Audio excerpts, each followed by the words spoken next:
History cannot hide anything, but presents as it is. Many prominent and prevailing things happened in history. Most of them were forgotten by the world, but one thing in the whole history cannot be hidden or forgotten by anyone. That is Jesus' death and resurrection. The world often speaks volumes of Jesus because his life is a verified historical truth. We may have the questions upon Jesus Christ that why he was born, died and rose again.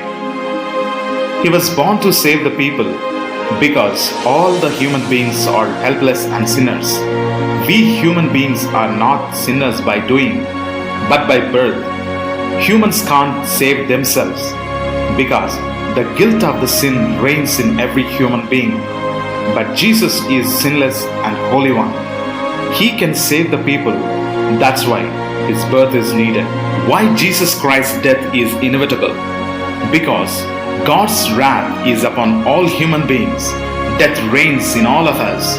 Reconciliation or peace with God is needed. The gap between people and God is always infinite. No one can bridge it up because all people are sinners, where God is the Holy One. So, one must connect the people with God. The one who wants to connect the people with God must be holy and have the God's qualities, and at the same time should have the human qualities to experience the human nature. We can't find this kind of a person in the whole universe. So, who is the one who has that kind of dual nature? It is none other than Jesus Christ. He is the only one who wanted to release the people from the guilt of the sin and give salvation. Jesus Christ had to bear the tremendous turmoil, that is, the agony of the cross. Jesus was our substitute. He endured the crucifixion for us. Cicero, a philosopher, described the crucifixion as the cruelest and hideous of tortures. Jesus was stripped and tied to a whipping post. He was flogged with the 4 or 5 thongs of a leather interwoven with the sharp-jagged bone and lead. Eusebius, a 3rd century church historian, described Roman flogging in these terms. The sufferer's veins were laid bare, and the very muscles, sinews, bowels of victims were opened to exposure. He was then taken to Praetorium, the Roman courtyard inside the fortification, where a crown of thorns was thrust unto his head. He was mocked by a battalion of 600 men and hit above the face and head. He was then forced to carry a heavy crossbar on his bleeding shoulders until he collapsed.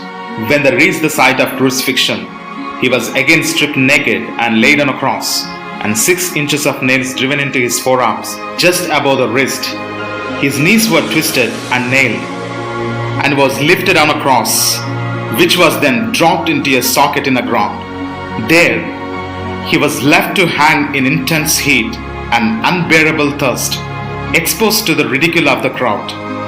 He hung there in unimaginable pain for 6 long hours while his life was slowly drained away. The worst part was not the physical trauma, nor even the emotional pain of being rejected by the world and deserted by his friends, but the spiritual agony of being separated from Father for us. Because Jesus Christ was with God from the beginning, even this separation from God on the cross for 6 long hours made him feel agony, because one side separation from God and another side world's sin was placed on him, so that he had to experience a great agony on the cross. Because of the finished work of Jesus Christ on the cross, the full payment for what your and my sins were deserved was paid. He died and died on the cross in our place to save us. The story is not yet finished. He rose again on the 3rd day by killing the death. That's why we call him the death killer. If you accept Jesus Christ as your personal Savior, He will offer you an abundant life.